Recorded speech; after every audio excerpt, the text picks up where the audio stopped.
प्रिय विद्यार्थी, पगड़िया बाल विद्या निकेतन ऑनलाइन क्लास में आपका स्वागत है। हम पढ़ रहे हैं कक्षा 12 हिंदी आरोह भाग 2 का अध्याय 11 भक्ति। पिछली ऑनलाइन क्लास में हमने भक्ति का के जीवन का तीसरा परिच्छेद पढ़ा था।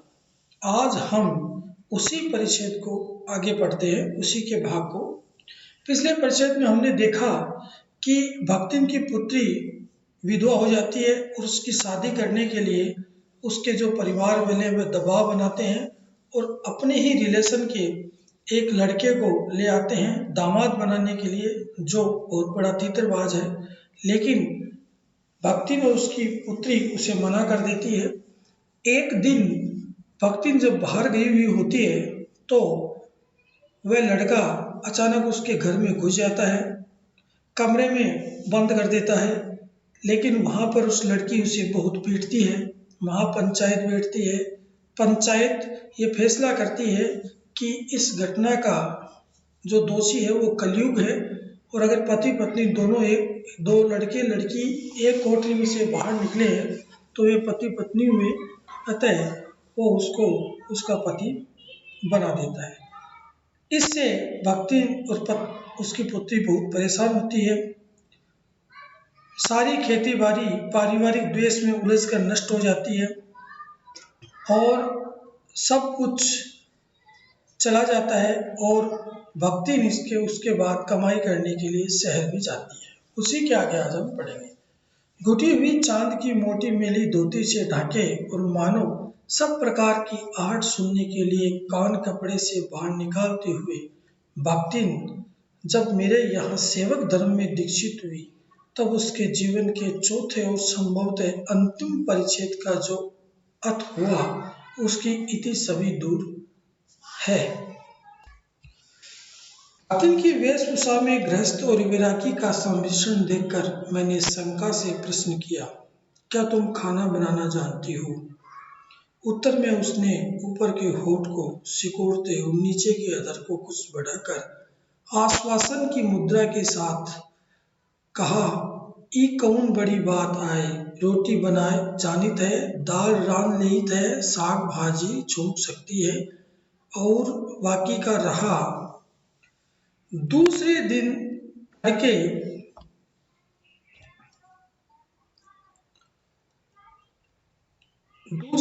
तड़के ही सिर पर कई लोटे औंध कर उसने मेरी धुली धोती जल के छींटों से पवित्र कर पहनी और पूर्व के अंधकार और मेरी दीवार से उगते हुए सूर्य की और पीपल का 2 लोटे के जल से अभिनंदन किया।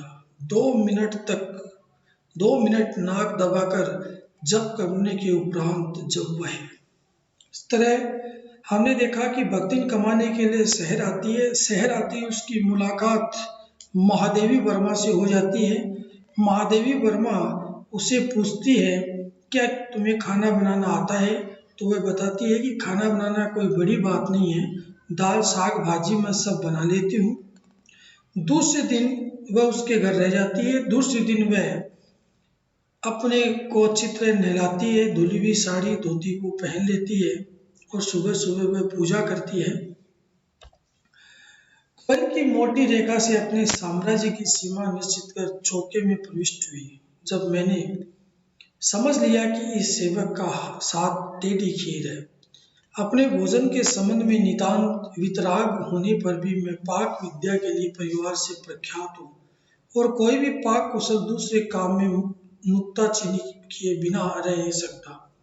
पर जब छूत पाक पर प्राण देने वाले व्यक्तियों का बात बात पर भूखा मरना स्मरण हो आया और भक्तिन की शंकाकुल दृष्टि में छिपे हुए निषेध का अनुभव किया, तब कोयल की रेखा मेरे लिए लक्ष्मण की धनुष से खींची हुई रेखा के सामने दुर्लभ हो उठी। निरुपाय अपने कमरे में बिछौने में पकड़कर नाक के ऊपर खुली हुई पुस्तक स्थापित कर मैं चौके में पीढ़ी पर आसानी अनधिकारी को भूलने का प्रयास करने लगी। इस तरह से महादेवी वर्मा ने उसे अपने यहाँ रख लिया और वह उसके कार्य से वो देखने लग गई। अगली ऑनलाइन क्लास में हम इसके आगे का भाग पढ़ेंगे। तब तक के लिए धन्यवाद।